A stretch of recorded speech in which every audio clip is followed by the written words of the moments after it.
Peace, soul family. So this is your boy, the Black Swan, aka Gemini Moon, aka the boy, coming through with another Sunday sermon here with the Black Swan, and you should feel oh so lucky because it's gonna be oh so good. Um, divine, divine channelings right now. How y'all feeling about my blue ensemble right now? It's just the top that's blue. Um, but I feel like it's something. So this is my Sunday service, and I want to go ahead and just be in the moment right now, and you know, embody the energy of presence. So let's just kind of take a beat right now for about 5 to 10 seconds.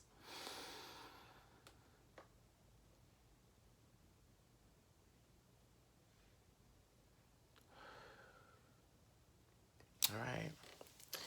So a lot of healing energy. I'm bringing that healing energy, and wanting to soothe the soul with my messages. So I'm asking that my divine channel would just be opened, and that my spiritual team would help to facilitate my words, clear my words, speak through me.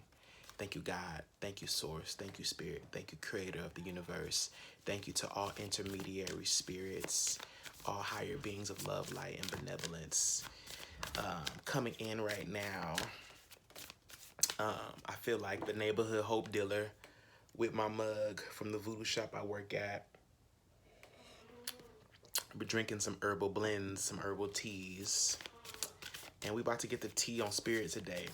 What I really wanted to come on here and talk about was the true meaning and importance of Uranus and Taurus. The true meaning of Uranus and Taurus is to vibrate at the frequency of your soul group, okay?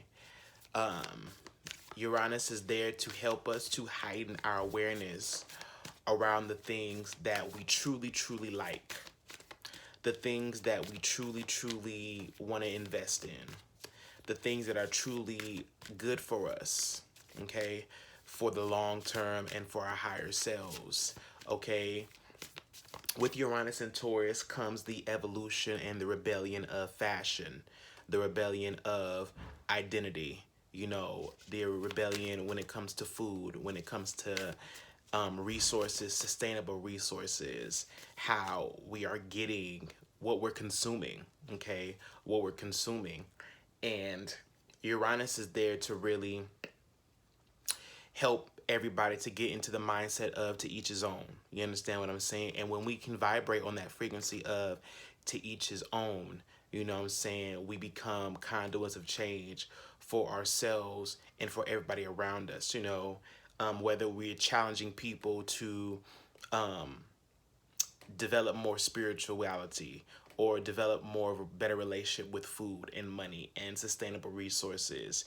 You being able to step back and say, hey, you know, to each his own is going to put you in a container and a bubble for your blessings to come to you.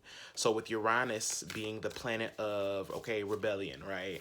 Or the planet of, you know, breaking free of structures and forms. What it's helping us to do is to become guided on the path and the experience, you know, which Taurus helps to really facilitate the experience, because Taurus is the earth, and the earth is what contains our experience. So we're really here to create new earth models, new structures, which is what we're doing here on the Clear Sight Consulting and Mystical Illuminations. And this is what is happening in the world, the breakdown in social structure, the breakdown in what is acceptable, what is required, you know, which is helping us to evolve our level of thinking, which is awakening cellular DNA, cellular memory. And what's happening is we are learning our new name by merging with our soul group, okay? We're understanding ourselves on a deeper way. We're understanding how to love and how to give and how to produce more relevant outcomes, okay, more better fulfilling outcomes in our lives through our relationships, by understanding our spiritual past, our spiritual journeys, and then merging with other people who fit the mold of where we're going. So this is all about, being able to receive from the divine and becoming a divine channel. Me in New Orleans, I am meeting my soul group. I'm here in a place where, you know, people and places, it's like I've been here before, so those are some Uranus and Taurus things, Uranus and Taurus, where we're really being able to step into different portals of ascension, step into different lands. Taurus has a lot to do with possession of land. It has to do with inheritance. My ancestors are from the South, so, I, have truly stepped into a cosmic holding place where I'm being cooked, I'm being baked, I'm being marinated, I'm being reproportioned, repositioned. With the moon in Capricorn right now, these Uranus and Taurus themes are starting to become even more solid, more incubated.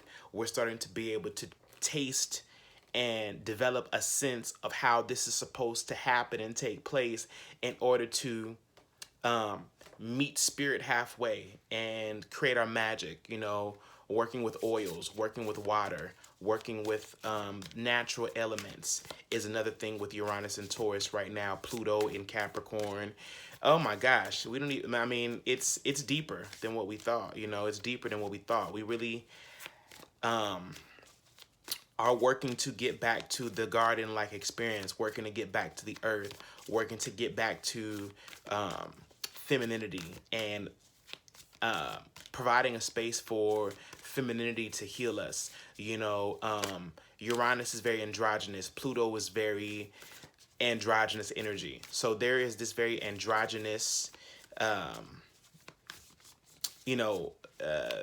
creation going on, androgynous creation, this development of style and influence that is helping people to tap into their higher frequencies and their chosen timelines better and easier.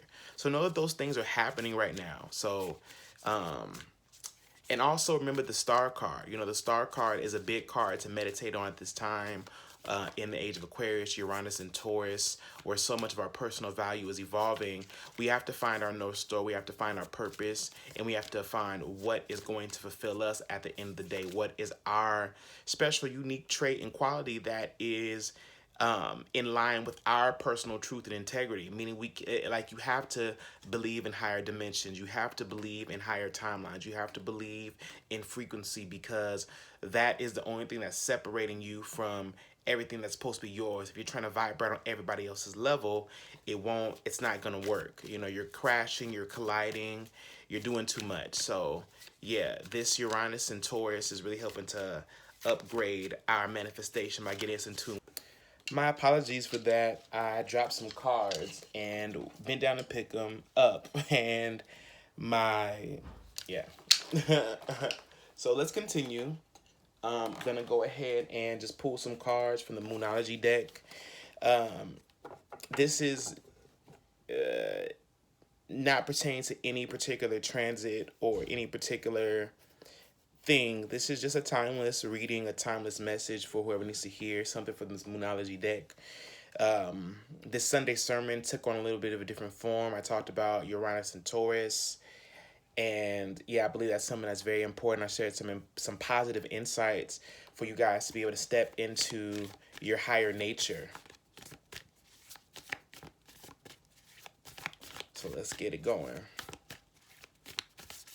Pull some cards from the Moonology deck. Just spirit, ancestors, higher beings of love, light. What do the people, the collective, need to know right now at this time?